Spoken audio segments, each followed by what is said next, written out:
Okay, today we're going to talk about the R formula. For the derivation of the R formula, I'll leave it to read for yourself on page 338 of your textbook.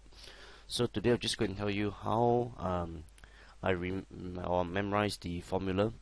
So the R formula, what's the purpose of the R formula? Basically, the purpose of the R formula is to combine one cosine term and one sine term together.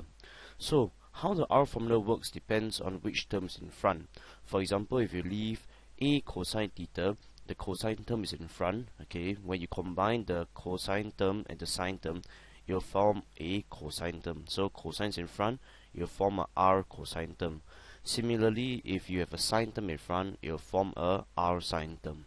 So which one's in front will determine which formula it comes out to be. Okay, the next thing that we take note of, right, is the plus sign and the minus sign. Okay, for cosine, if it's a plus, here in the formula it becomes a minus. Similarly, for minus it becomes a plus.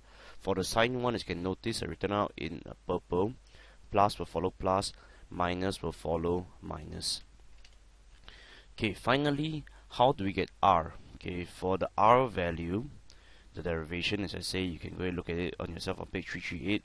The R value is simply equals to a square plus b square and square root the whole thing. Okay, in this case that is R, and to get the value of alpha is always the second coefficient divided by the first coefficient. So alpha will always be tangent alpha is always equals to b over a.